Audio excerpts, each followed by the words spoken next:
News at 9 with Molly Martinez and meteorologist Henry Blakes. Your first news of the night starts right now on West Dakota Fox News at 9. Good evening, I'm Molly Martinez. Severe weather is rolling through West Dakota. Let's send it right over to meteorologist Henry Blakes for the latest. Henry, what are we looking at? Hey, we've got a few thunderstorm warnings in effect. Okay, thanks, Henry. The city of Lincoln has had its fair share of issues with water in the past several weeks. Damaged tanks and a line repair led to tight restrictions on water use. Megan Hoffman is here to tell us how the city is back on track and hoping to make more changes that would stop the need for future cutbacks. Some limitations on using water are still in place in Lincoln, but that's not uncommon for the town. But when the city started running low on water earlier this spring, some residents were forced to get creative to find ways to water outside. Watering your lawn is now okay in Lincoln on certain days, but for a while residents, including Allison Rentschler, were in a bind because of water restrictions. But she says she found a way around the constraints. My 3-year-old and I actually ran around from downspout to downspout collecting ice cream buckets of water. That was during rainstorms. She says the hard work was worth it and kept her garden growing. The problem started with a damaged tank in April. Citizens were asked not to use water outside to conserve the city's already limited resources. Once that was fixed, work began on a water line to update it from a 6-inch pipe to 10 inches. Although everything is now back to normal, city leaders acknowledge it still isn't enough. Right now, we don't have enough water for the supply and demand of Lincoln. What's coming in from the west, from Bismarck, just isn't enough. For Rentschler, who's lived in Lincoln for 5 years, that means another spring and summer of limiting when she and others can water, which she says is costing some a lot of green from their pockets and lawns. In this newer development, people have spent thousands of dollars on their yards and trying to get them going. And it's just hard to see all that money go down the drain because we don't have the proper infrastructure. Wyatt says the plan is to install another water main next year on 66th Street, which would hopefully eliminate the need for water restrictions each year. Wyatt says the new water main project will be funded partially by grants. He also says one of the town's 2 500,000-gallon water tanks is getting to the end of its life. He's hoping to have it replaced with a 1 million-gallon tank in the next couple of years. Well, despite the wet weather we're experiencing right now, we're still not out of the woods from this drought. Because of that, Federal Agriculture Secretary Sonny Perdue is designating 21 counties in North Dakota as drought disasters. The declaration means farmers and ranchers can apply for certain types of aid, including emergency loans. The loans will also be available to producers in neighboring counties. That means producers in 32 of North Dakota's 53 counties can apply, along with 5 counties in Montana and 4 in South Dakota. Minot police arrested 4 people last night after reports of a brawl in the making on the southeast part of town.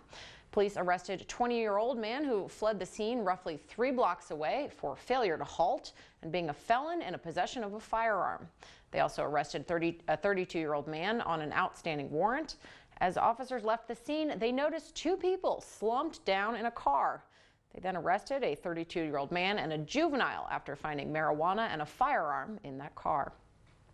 A Bismarck judge sentenced a North Dakota Access Pipeline protester to 3 years in prison for his role in blocking a highway and trying to set a fire. 45-year-old Michael Giron of New Mexico was convicted of civil disorder by refusing to leave a blockade of Highway 1806 south of Mandan in October 2016 and pouring what appeared to be fuel near some straw bales. Sentencing has been delayed for nearly a month for a Denver woman who pleaded guilty to a shooting incident during the pipeline protest. Red Fawn Fallis should have been sentenced today, but it's been pushed back to June 25th. She's accused of firing 3 shots near law enforcement on October 2016. She pleaded guilty to civil disorder and a weapons charge. Grand Forks County authorities are on the lookout for a would-be robber who got spooked. They say a man tried to hold up a Glenn's Easy shop in Larimore last night, flashing a gun and handing the clerk a note that said, "Stay calm, give me all the money from the till." They say the clerk replied, "Why don't you stay calm and leave?" He did without getting any money. And take a look at this. A California man was arrested yesterday after police found 100 pounds of marijuana inside his vehicle. The North Dakota Highway Patrol says 33-year-old Stephen Shipe was pulled over on I-94 near West Fargo. Officers searched the vehicle and found this pot. Shipe was arrested and taken to the Cass County Jail. Well, tightening the budget at the state level means cities and counties have to fork over the difference. Their costs aren't going down, but do they have to be passed on to taxpayers? That's what the Taxation Committee wants to find out. Andrew Horn has their story. Properties like these could see an increase in their taxes if the city of Bismarck can't find a way to balance the budget. Looking at where we're at right now, we're hoping to hold all things even, and that's both expenditures and revenue. Bismarck levied more than $21 million of property taxes in 2017, $4 million less than the city's public safety budget. Minot is in the same situation. They increased their property taxes by about $5 million for 2018, and it might not be the only round of increases. We are going to be pressed for needing additional revenues, if anything, for the flood control project work that's going on in our town right now, and also to begin the work again on the NAWS, or the Northwest Area Water Supply Project. Lawmakers say the city should have a cut-first attitude. I think with the budget and everything, people are just going to have to look at tightening their belts and looking at can they do with the less. And only raise the property taxes as a last resort. For West Dakota Fox, I'm Andrew Horn. Both Hukia and Barry say it's early in the process, and if other revenues increase, the outlooks will quickly improve. Well, the oil fields of North Dakota can be a dangerous place. With limited vantage points, hazards are often overlooked. But now, thanks to technology, the industry is getting a bird's eye view. Harris Corporation are using drones as preventative measures, detecting possible hazards before a spill or a natural disaster happens. Use of unmanned aircraft is definitely used for preventive inspections, detecting faults, errors, something that's broken before it happens, but also if a spill does happen or there's some natural disaster happens, then the use of unmanned aircraft can get in there quicker. Safety practices in the Bakken will see a major shift towards drone use in the upcoming years. Speaking of oil, Williston knows a thing or two about oil booms. Representatives from Midland, Texas, which is going through a boom of their own, are in town to learn how best to deal with the situation. They're meeting for 2 days, talking about boomtown issues, including funding sources, public perception, infrastructure, and workforce training. Williston city leaders say they hope to visit Midland to witness the challenges it's facing. Police in Virginia are searching for several people swept away by flash flooding. This as more rain zeroes in on the region. The threat coming after subtropical storm Alberto leaves a path of destruction all along the mid-Atlantic. Fox News correspondent Peter Ducey has more from Washington. We're possibly preparing for a repeat of last night. I hope not. First responders in central Virginia preparing for more torrential rain. The threat coming after subtropical storm Alberto dumped more than 8 inches on the state over the last 24 hours. We were hit with multiple bands of heavy rain. At least 3 people are missing in Virginia after the floods. 2 of those swept away after their car was caught in a rush of water. It was tossed and turned and overturned. We're talking an area that had overflowed. In North Carolina, 2 people were killed after a mudslide destroyed their home. And in Maryland, officials are keeping an eye on the forecast. Another storm system is threatening Ellicott City just days after deadly flooding washed away cars and destroyed buildings. We're starting at the basics, which are the channels, which is where all the receiving water goes. They were filled up with an incredible amount of debris. Crews have already removed over 100 truckloads of debris, but plans to allow home and business owners to survey damage have been canceled because of the threat of new storms. We don't want to have anybody get hurt. Of course, the most important thing always is safety. Safety for the people who work and live there, but also safety for the folks who are working down there for us. So far, subtropical storm Alberto is responsible for at least 8 deaths. The next round of wet weather is expected to last through the weekend. In Washington, Peter Ducey, Fox News. Speaking of wild weather, tomorrow marks the official start of hurricane season. It's a terrifying reality for Puerto Rico, who's still digging out of the debris from Hurricane Maria. 8 months after the storm ravaged the island, some residents are still without power. The worry for Puerto Rico's governor, it may not even take a major level storm to take down the grid once again. Speaking of major storms, we have one headed our way right now. Let's send it over to Henry. Through next week. Notice our highs are going to be back to normal over the weekend in the 70s, but then we're back into the 80s by the work week. All right, thanks, Henry. We'll check in with you in a little bit. The USGS is releasing new footage tonight of the volcano vent steaming up the Big Island. According to the USGS, the vent has widened due to the collapse of the steep enclosing walls and rim. The volcano began erupting 4 weeks ago. Since then, lava has destroyed at least 71 homes and continues to advance. Scientists say they don't know if this eruption will last days, weeks, or even months. In environmental news, Californians are cutting down on their plastic use. The state assembly advanced a bill that would require dine-in restaurants to provide single-use plastics only upon request. Environmentalists contend that plastic straws contribute to the buildup of trash in oceans and create a major environmental and public health problem.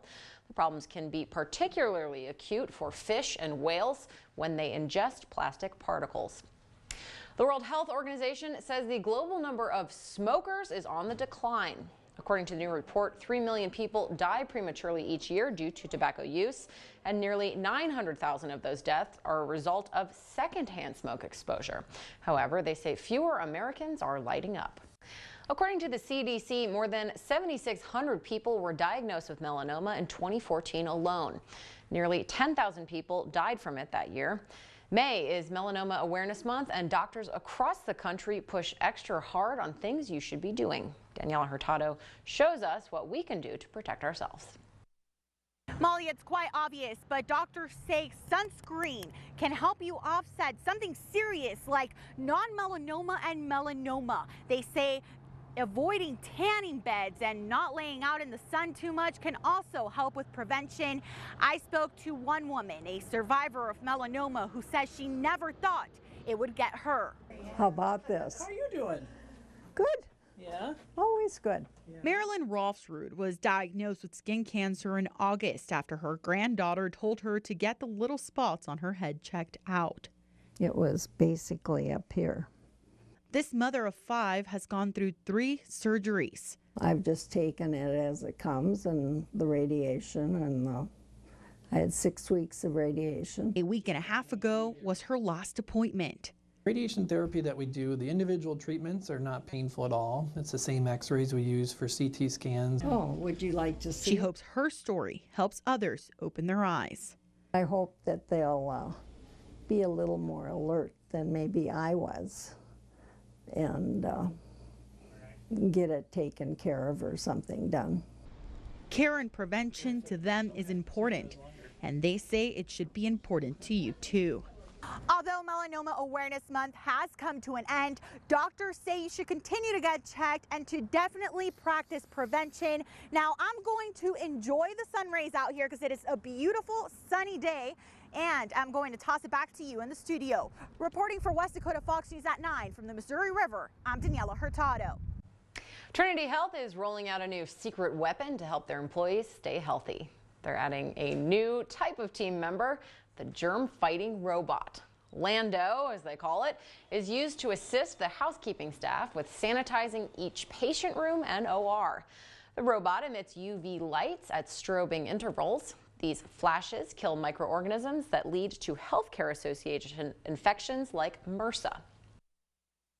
Still have to go in and clean very well our rooms, and then the robot goes in and just cleans, gets in the areas where housekeepers cannot get into, the little cracks and everything in the beds and everywhere. After introducing the germ-zapping robots to the hospital, Trinity Health says they have seen a 47% reduction in the healthcare-associated infections. A muster of runaway peacocks created a traffic nightmare in Philadelphia Wednesday night.